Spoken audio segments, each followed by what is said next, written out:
News. Our guest is Jamil Jaffer. He's the National Security Institute founder at George Mason University's Law School, here to talk about global terrorism threats. Mr. Jaffer, good morning. Thanks for joining us. Thanks for having me, Pedro. Remind people about your experience, particularly in the Bush White House, George W. Bush's White House, when taking a look at these issues. Well, so Pedro, I served at the National Security Division at the Department of Justice. NSD, we prosecute terrorists.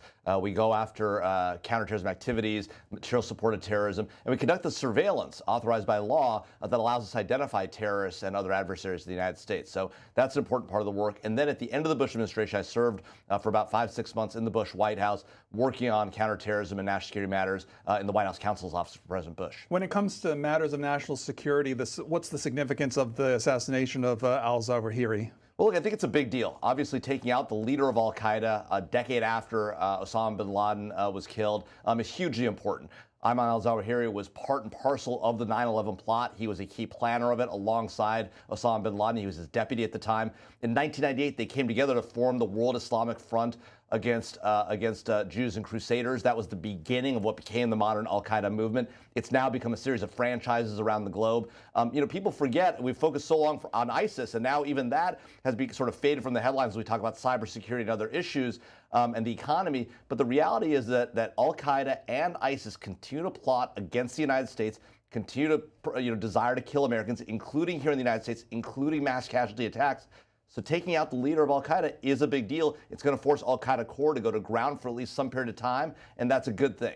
Could inspire some follow-on attacks, but at a minimum, Al-Qaeda core should go to ground for at least a little bit. And the reading I've heard of described when it comes to Al-Qaeda as the brains of the outfit versus Osama bin Laden, who was the character and the personality. That's exactly right. Ayman al-Zawahiri, a medical doctor, a surgeon, when he joined forces with bin Laden, he really took the bin Laden organization from a terrorist group focused on local activities in Afghanistan and really expanded their view to really a global jihad. Bin Laden had aspirations to do that. He inspired people to do that. Ayman al-Zawahiri was the operational sort of the COO who really made it happen. As far as then, you talked about planning. Do you know if there was any current planning by Al-Qaeda or affiliated groups that he was involved with before his death? Well, what we do know is that Zawahiri continued to put out videos. He put out a video on the 9/11 anniversary of 9/11 attacks on September 11, 2021. He referred to stuff that happened earlier that year, so we knew he was still alive.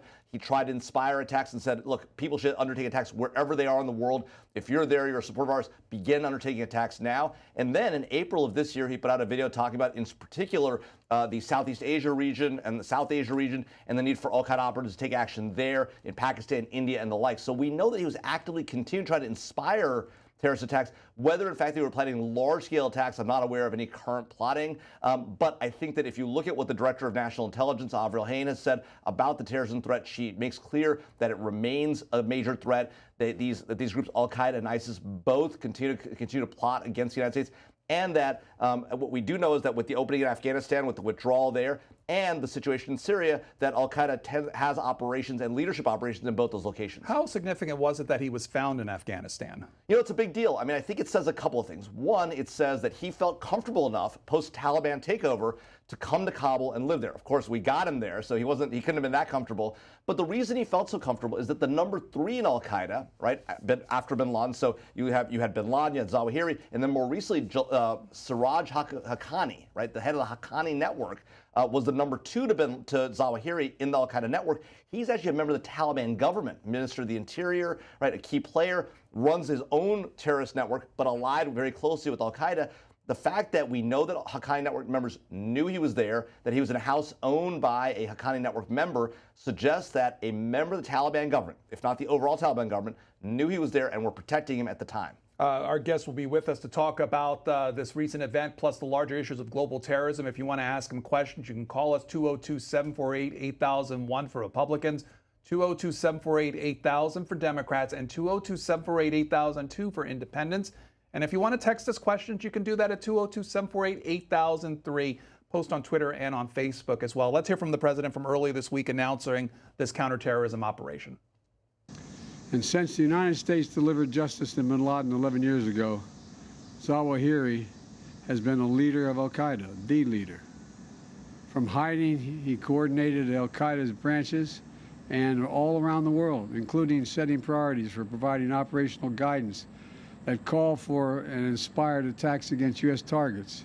He made videos, including in recent weeks, calling for his followers to attack the United States and our allies.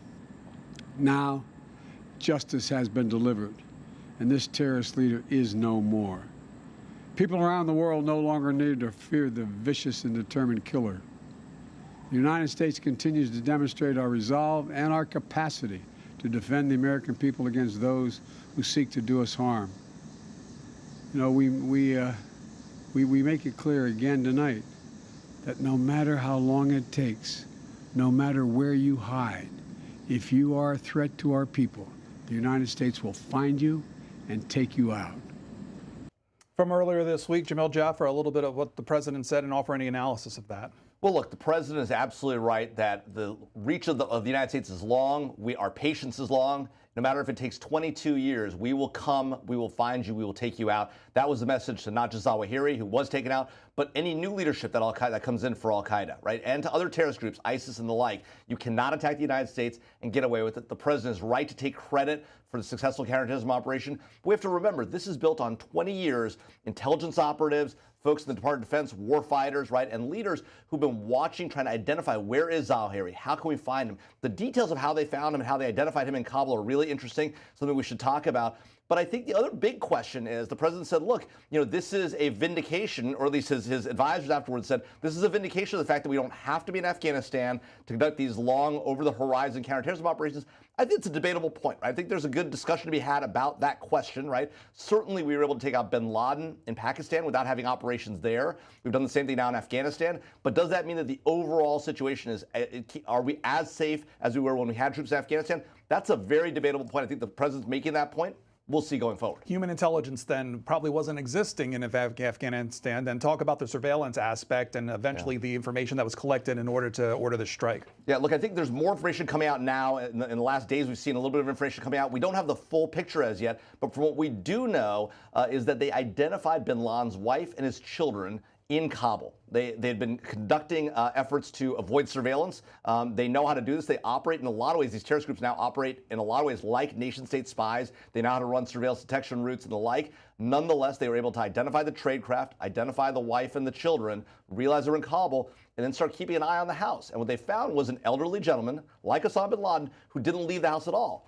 But unlike bin Laden, Al-Zahrahiri would come out on the balcony, an exposed balcony, unlike bin Laden, who was in this covered balcony, right? They both needed to get outdoors, even though they weren't leaving the house, and they could see him, and they identified this is, in fact, Al-Zahrahiri.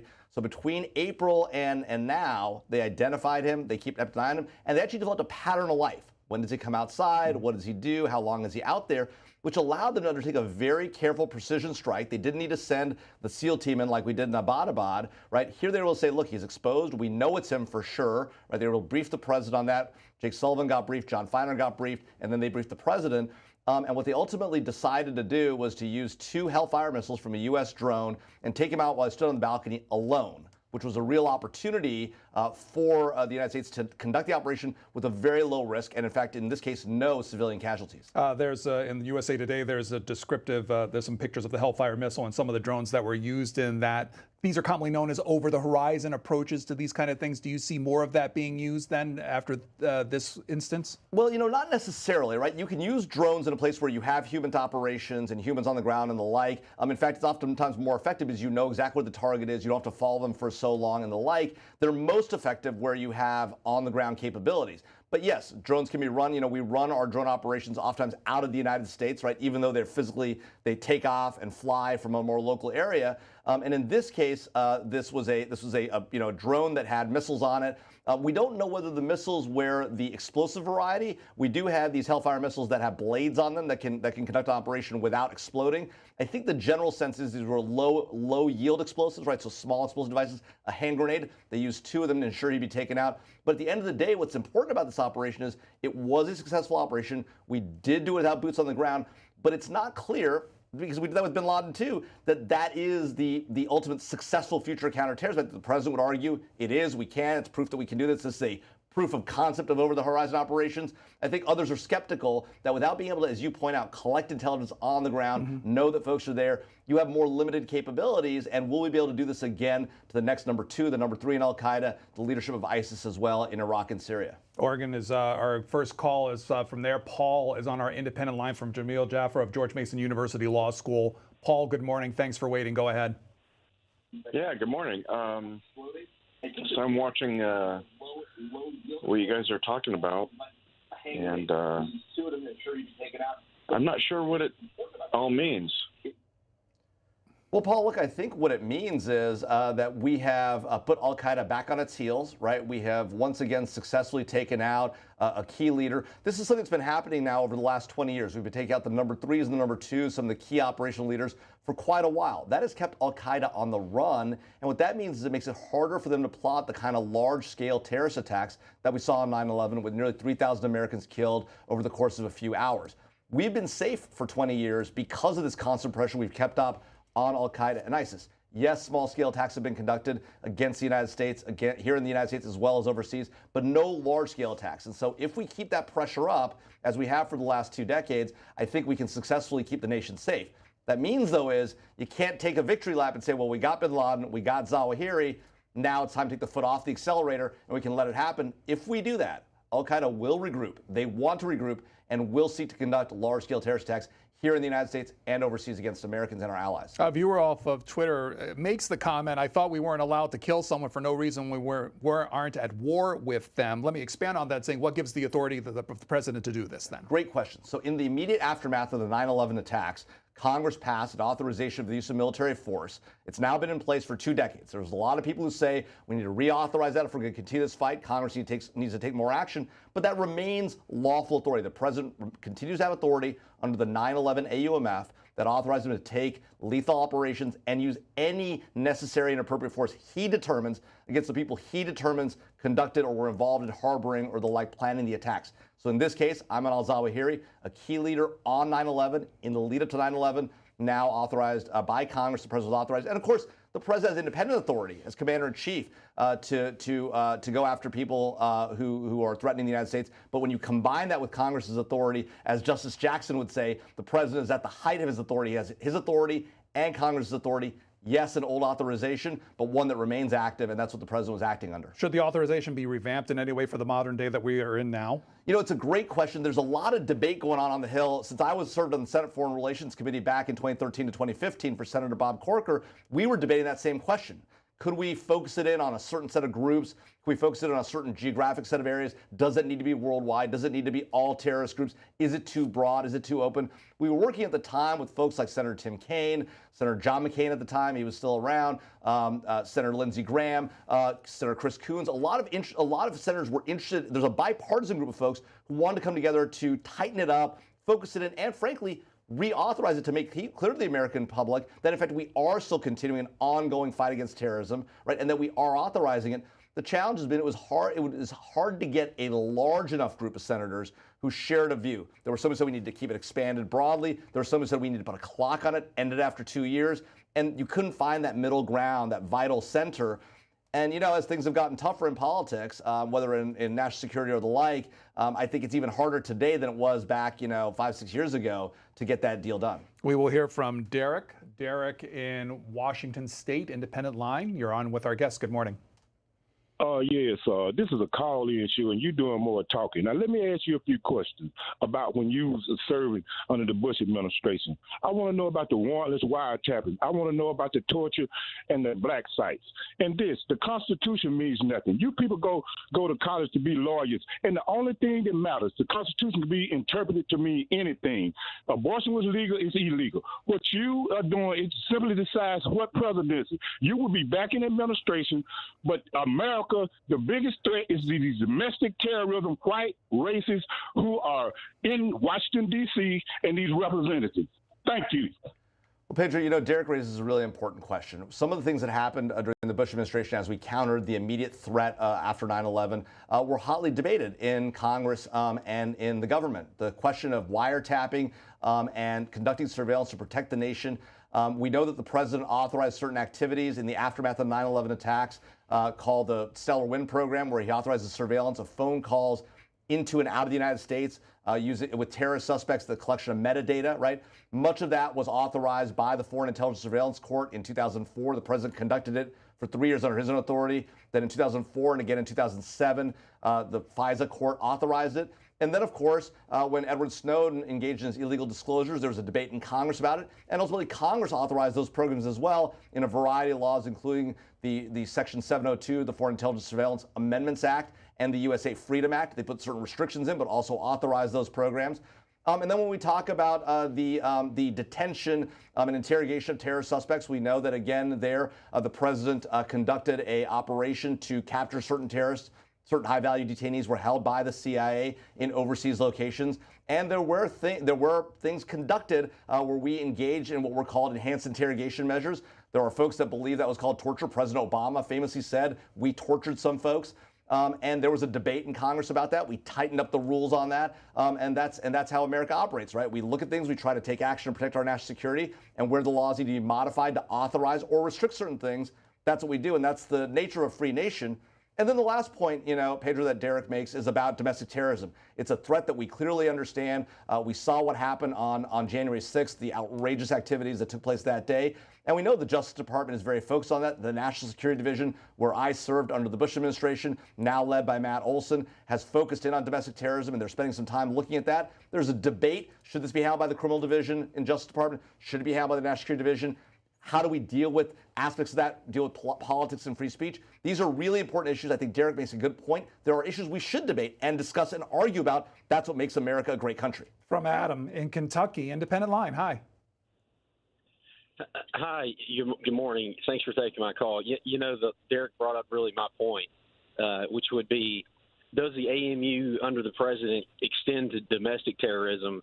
And the specific case I would point out would be Anwar al-Awlaki and what, he stood on 9/11 with George Bush and said this war is not against, the Nation of Islam and rather against, the people who seek to do harm against the United States. And then fast forward under the Obama administration, a U.S. citizen, and I'm not a supporter of Anwar al-Awlaki, but a U.S. citizen was killed in Yemen. So I would just like your guest to speak to that. Yes, this is a great question that Adam raises about the killing of an American citizen overseas, an American citizen who had affiliated himself with Al-Qaeda and who actually took a small, sleepy terrorist group, Al-Qaeda in the Arabian Peninsula, and turned it into a very aggressive, very successful, in their view, international terrorist operation. So Anwar al-Awlaki, a cleric, a Yemeni and U.S. citizen, dual citizen, born here in the United States, preached actually just over the river here in Falls Church, Virginia, for a while. Ultimately did join up with Al-Qaeda. And what happened here was the Obama administration went through analysis and said, okay, if we have a terrorist leader, an American citizen who's gone overseas, has affiliated himself, has made clear it's his intent to conduct imminent terrorist operations against the United States, Anwar al-Awlaki involved in the planning of the so-called underwear bomber, and inspired and sent Abu Faraq al-Muttalib, the guy who was captured on that plane, I believe, to Detroit and stopped before he blew up a bomb on that plane. He was part of those active ongoing operations, and the Obama administration made the determination, analysis of the Justice Department and the like, that the authorization for use of military force combined with the president's commander-in-chief authority, when you're talking about a senior al-Qaeda leader, where there's been a determination made by the U.S. government that he is a senior operational leader and there is an imminent threat that they can undertake a lethal operation overseas without the need to go to courts, without the need to get some sort of a court order to conduct such an operation. Of course, you can't imagine under what laws you get such a court order, but the understanding by the Obama administration was that complied with the requirements of our Constitution, including the Due Process Clause of the Fifth Amendment. This is not a clear question, right? It's a hotly debated question. There are folks in the human rights community who say that's completely not acceptable. But the Obama administration went through a very careful, detailed legal analysis and determined that, in fact, that was lawful under the U.S. Constitution. There's a viewer, he makes the case what you did earlier, saying, why was the #1 America's Most Wanted in a posh gated community in Kabul? Doesn't this breach the Doha Accord? And then he says, how many other terrorists are moving into the suburbs of Afghanistan? And factor in also that Taliban rule in Afghanistan and how that might change as far as who's actually going there and what might actually happen once they're there. Yeah, look, I mean, I think there's this sense the Taliban are reformed. They've made a lot of efforts to look different than the Taliban of the late 90s and the early 2000s. But the reality is they are not reformed. The reality is at the core of the Taliban are folks that were involved in the government back around 9/11, right? The ones that supported bin Laden, that after the 9/11 attacks refused to hand him over to the United States. We made clear to the Taliban, we don't have to invade Afghanistan. You can give us bin Laden and this can be done. They chose not to do that. Mm-hmm. They then went into hiding.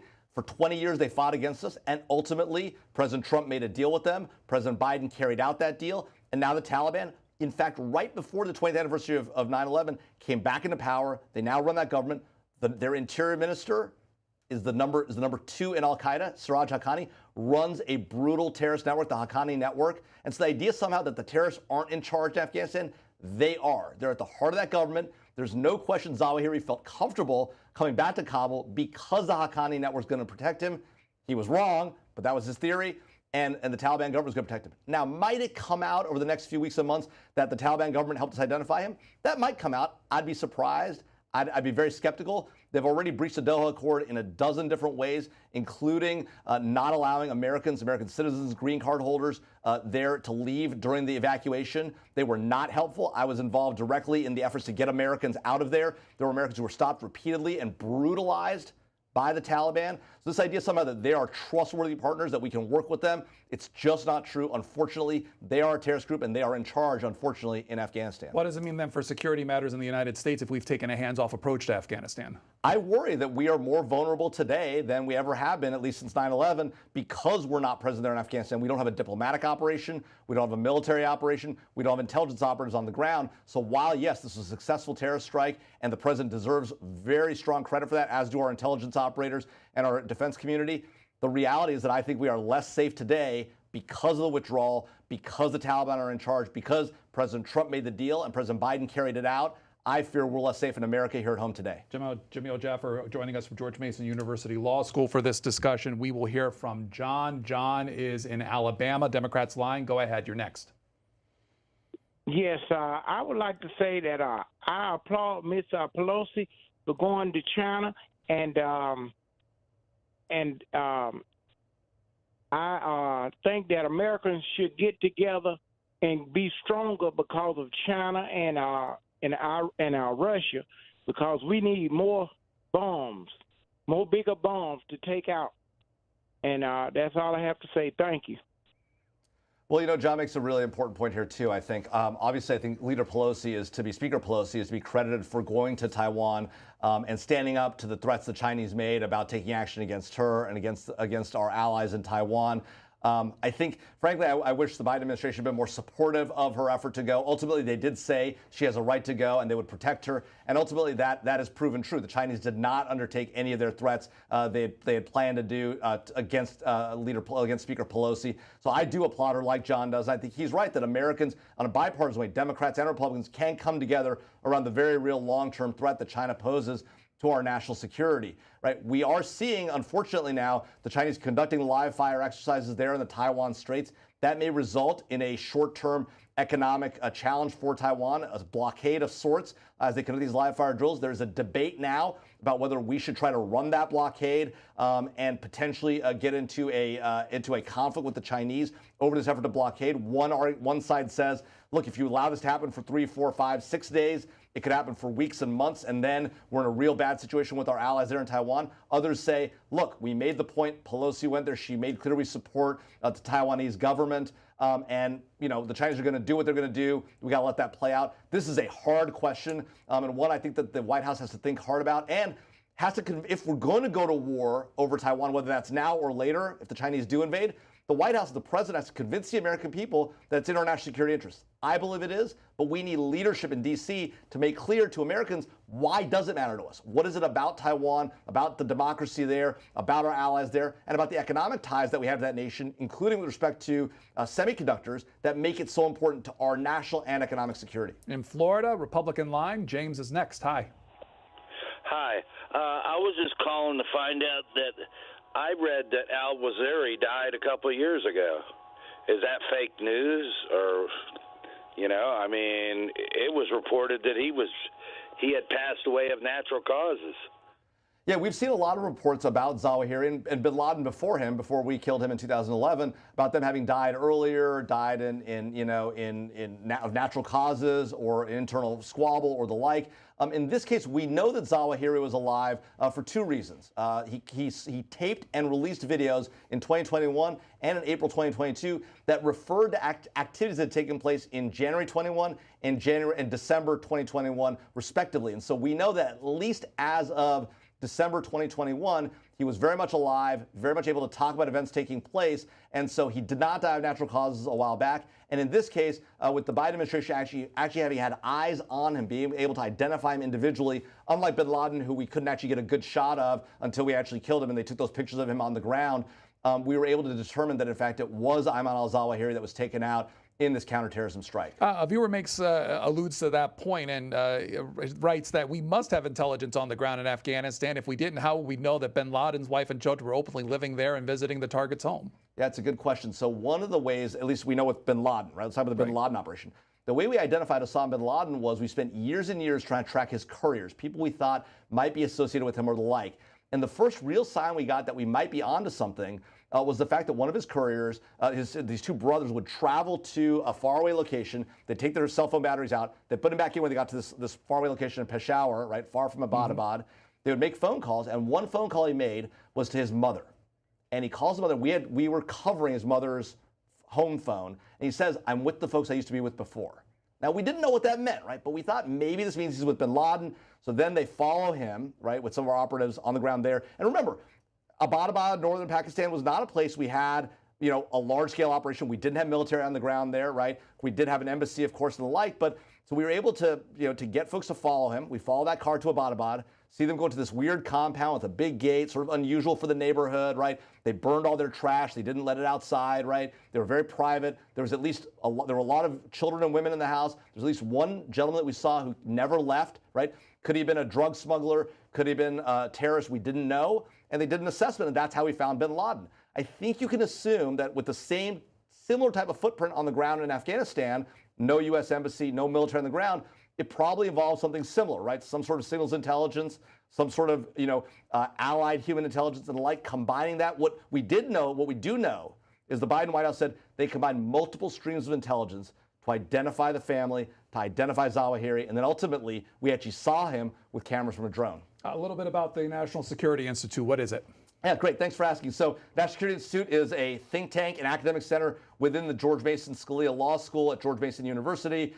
We were set up about 5 years ago with the idea that you needed to bring a bipartisan group of experts together, regardless of what their political affiliation was, to think about the hard questions of national security and identify real, concrete, actionable solutions.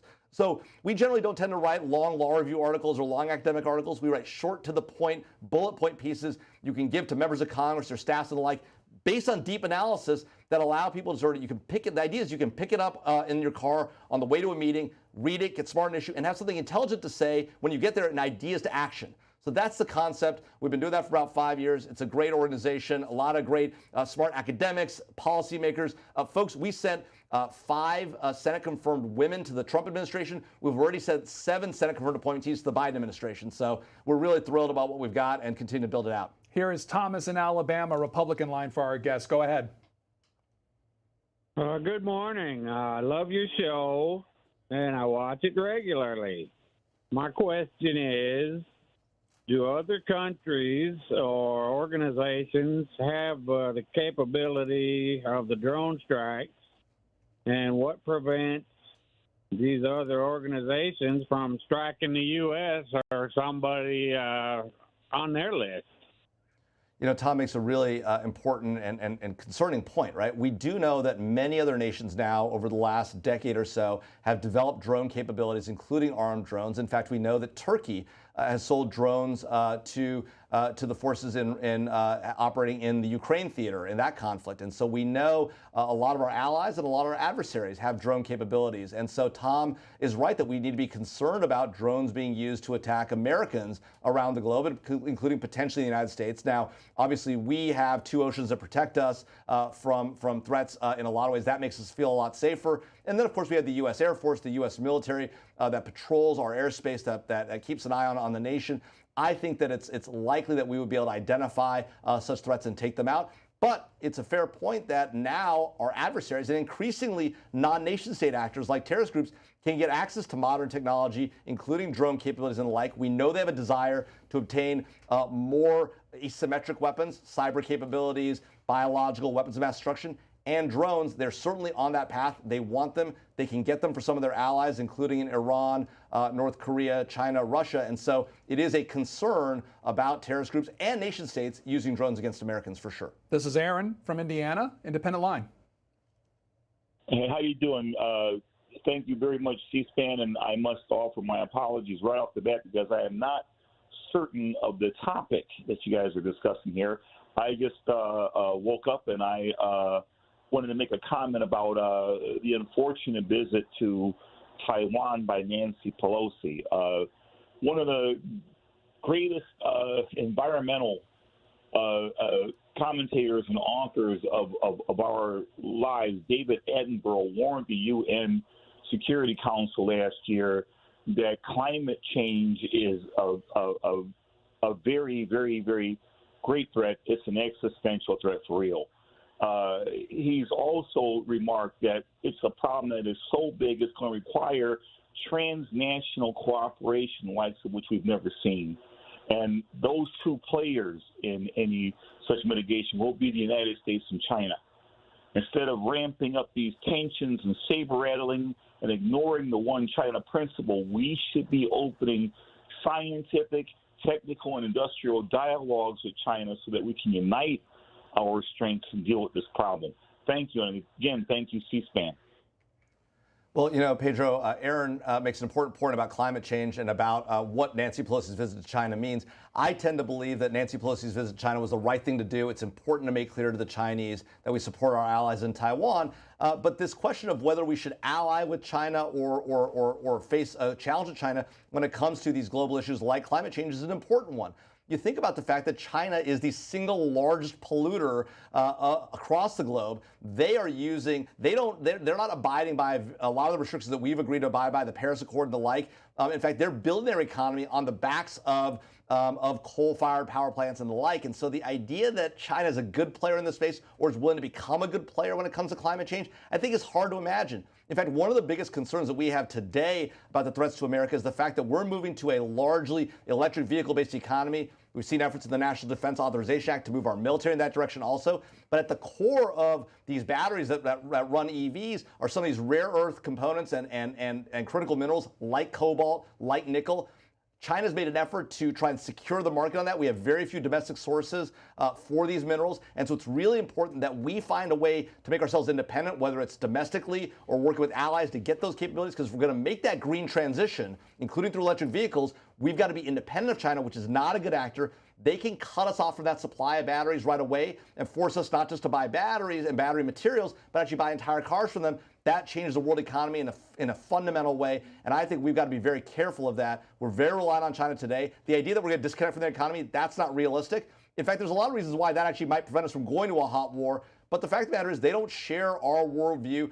They're interning over 1 million Muslims in what amount to prison camps. We saw what they did in Hong Kong. We see what they're doing with threatening Taiwan and the like. And of course, religious freedom, it doesn't exist in China. Christians, other religious minorities are oppressed regularly in China. So it's a real challenge for us as a nation. But Aaron is right to raise the question of what does Nancy Pelosi's visit mean when it comes to global issues like climate change. Another sidebar issue reporting today that the Iran nuclear talks are set to resume. What do you think about their status currently, and what does it mean as we go forward, particularly for the United States? Well, you know, Iran is on the verge of obtaining a nuclear weapon. They have been for a long time, right? Whether you measure that in months or weeks or a year, at best under the Iran nuclear accord that was negotiated by the Obama administration, we were a year out. But the fact of the matter is that Iran is determined to get a nuclear weapon. The question is, when do they make that decision to obtain it?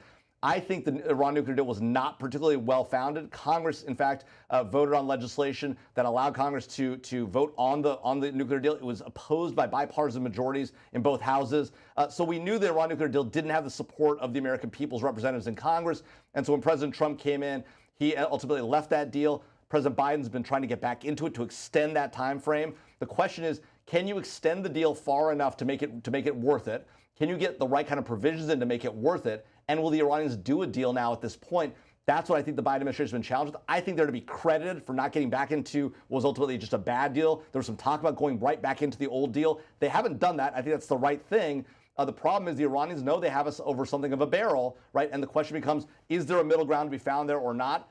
I worry that there isn't. And remember, by the way, Iran is not just about the nuclear program. It's also about their bad activities in the region, their support of terrorists in Yemen, in Syria, in Lebanon, around the globe. And so we need Iran to come to the table on those issues as well. They didn't during the Obama administration. I think the Biden administration needs to hold their feet to the fire and make that part of the deal. Otherwise, it's not necessarily a good deal for the United States. Let's hear from Jim in West Virginia, independent line. Good morning. Thank you for taking my call. In the previous administration, there was an event that took place that I don't think got quite enough attention, and that was what I thought was the assassination of General Solomoni. I believe that we have laws on our books about assassinating foreign leaders, and although he was not the head of Iran, he was considered the number 2 individual as the military leader. And as a result of his assassination, 176 innocent lives were lost when Iran retaliated and a Ukrainian airliner was accidentally shot down. So I am wondering whether General Solomoni, who I don't believe was contemplating or developing any plans to attack our country at the time, whether he was a legitimate target. Thank you. It's a really important question John raises, the killing of the leader of the Iranian Revolutionary Guard's Quds Force, Qasem Soleimani, under the Trump administration. You know, what's important to remember about the assassination ban that's in Executive Order 12333, a Ronald Reagan-era executive order, is that that's about political leaders. It's about targeted killing of political leadership. In this case, Qasem Soleimani, a military leader, a general, the leader of the elite force of the Iranian military, not sort of a political assassination. This was a targeted military strike. And the question then becomes, well, what was he doing to deserve such a strike? And we have to remember what happened in the lead up to that attack. We saw Iranian missile attacks, Iranian-supported missile attacks against American bases in Iraq over and over and over again. We warned the Iranians over and over again, you cannot kill Americans with impunity. They continue to do it. They've been doing it, by the way, for years. They supported Kataib Hezbollah, a terrorist group, and Ansar al-Haq, another terrorist group in Iraq that killed hundreds of American soldiers on the ground there in the Iraq and Syria theater. We told the Iranians, you got to stop doing this. And ultimately, President Trump made the decision that it was a lawful military strike and took out Qasem Soleimani. There were fears in the immediate aftermath. A lot of people, there's a lot of hand-wringing. We're going to be at war with Iran. This is a near-nuclear state, right? This is going to be a huge conflict. And in fact, the Iranians did not respond in any effective way. John makes the point that a Ukrainian airliner was shot down. The Iranians say it was a mistake. Whether it was a mistake or not, we can all debate, right? But they did not take direct retaliation against Americans. And I think that is a demonstration that at times, in order to deter bad activity, you have to get aggressive, right? You know, it's like, the kids on the playground, right? We have to tell our kids, look, don't punch the bully back. If the person bullies you, go tell the teacher, we'll work it out behind closed doors. But the truth is, one of the more effective things your kid might do is actually in front of all the other kids, punch the bully. He's not going to be bullied a lot more anymore. Now, I'm not saying we should do that, right? But I will tell you that in international politics, sometimes you got to punch the bully in the face in front of everybody to make clear we won't stand for this. That's what President Trump did with Qasem Soleimani, and frankly, I think it was the right thing. And we've seen the Iranians walk back some of their activities as a result of that very aggressive strike. We spent a lot of time on this program over the years talking about ISIS. What's their status these days? Well, look, we have obviously destroyed their territorial caliphate with our help, with the help of the Kurds, our allies there in the region, a very successful long-term operation. They remain there, though. ISIS hasn't disappeared. They're there in hiding. They've sort of faded into the background in the Iraq-Syria theater. They still have a desire to create a caliphate. And like Al-Qaeda, they took a page out of the Al-Qaeda book. Remember, ISIS was once Al-Qaeda in Iraq. They then sort of, broke off and became something of frenemies. But they've taken a page from their book and started creating franchises around the globe. And so we see ISIS franchises in Africa, in Asia, and they, like Al-Qaeda, have taken an approach to trying to inspire attacks by their local groups and inspire attacks amongst Westerners who support their cause. And so, we know, the FBI director has told us, Chris Wray has told us, that we've seen ISIS operatives in the Iraq-Syria theater talking to Americans in the United States and around, and Westerners in other locations in Europe, and then moving to encrypted communications that we don't have access to, and we're concerned that they're plotting terrorist attacks. Now, we haven't seen major attacks conducted as yet, but I think there is a very real fear in the U.S. government that is a potential. So ISIS, like Al-Qaeda, very much a real threat. Yes, something on the run as we took out their territorial caliphate. Al-Qaeda, something on the run as we took out Ayman al-Zawahiri, but very much interested in conducting large-scale attacks to kill Americans, both here in the United States and abroad. This is Tim in Arkansas, Democrats line. Hi. Good morning, gentlemen. I got a novel idea. Since they're blockading Taiwan, why don't we blockade our ports and tell China that as long as they are not being a good partner with Taiwan, the United States, that their ships will not be allowed to unload their containers in the United States, period. You know, Tom, it's a really interesting idea. The one challenge, of course, with that is that we Americans rely a lot on these Chinese goods, right? If you look at almost anything in your house, almost anything you're wearing, probably at least one or two pieces of that, if not a lot of them, have made in China on them. And so what will end up happening, I think you're right, it would demonstrate to China that as much as we rely upon them, they rely upon us economically as well. It would hurt them, it would cost them, but it will also raise prices in America. And with inflation at high levels now, I think the administration is going to be challenged to do that, right? We've seen gas prices high. We've seen food and other prices high. I think the administration is going to have to think very carefully before they close our ports to Chinese goods. It's one of the biggest challenges we have in this, what is going to be a long-term conflict with China, is these economic relationships. It's not like the Cold War with Russia, where there were very few economic ties. It was purely a political, military, ideological, fight. Now we have these economic ties. In some ways, I actually think that's a good thing. It makes the likelihood of a very hot war, long-term war, less likely. At the same time, it makes the cost of a conflict and a fight with them over anything, including Taiwan, that much more costly, not just for them, but for us as well. The Virginia lives in Sacramento, independent line. Good morning. Good morning. I heard your caller, your guest, say that he feels comfortable, safer in the United States. I don't feel that way because of the domestic terrorism that's going on here. We're quick to take out the people that are causing problems overseas, but we have people here in this country that are going around in malls, theaters that are taking out people, but we let them live. So how can you fix that? I mean, I like to hear how America is going to deal with these domestic terrorists.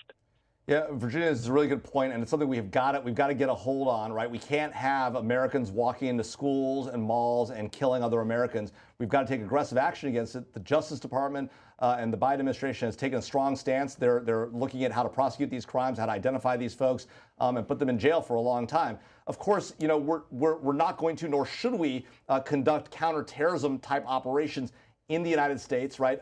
This needs to be a law enforcement matter when it comes to this type of domestic terrorism, right? But it doesn't mean we don't need to be aggressive. It doesn't mean we don't need to put people in jail. And where they kill people, we do have the ability in certain states to potentially, levy the death penalty if, in fact, that's a decision by a state. So there are these opportunities, but we have to go through our normal process, identify them, ideally identify them, of course, before an act happens, right? And be able to address that. The one hard thing we have to think about as a nation, right, is, there's a lot of talk on the internet, in these forums and the like, where people are trying to inspire others to conduct both international terrorist activities, but domestic terrorist activities. How do we deal with that piece of it when we think about free speech and the ability to have debates about political issues, right? Where's that line between, public debate and terrorism? Historically, our view has been it's about the imminence of the threat. Are you inspiring people to commit an imminent violent act? And if it is, that's when it crosses the line. You can't yell fire in a crowded theater. You can't say go kill your neighbor, right? That's not free speech. And so where's that line? How do we police that in a modern era where we have all these social media outlets and private forums where people are having these conversations? How do we police that up while also allowing Americans to fight and debate political issues? That's a really tough question, one we're all working through as a nation. George Mason University Law School's National Security Institute's website is nationalsecurity.gmu.edu. Jamil Jaffer serves as its founder. Thanks for joining us this morning. Thanks for having me, Pedro. Coming up, we're going to talk about a new CDC report showing 8% of Americans lacked health insurance at the start of this year. We'll talk about some of the factors of why that happened and also the future of healthcare in the United States with Sarah Collins, the Vice President of Healthcare Coverage at the Commonwealth Fund. More of that when Washington Journal continues.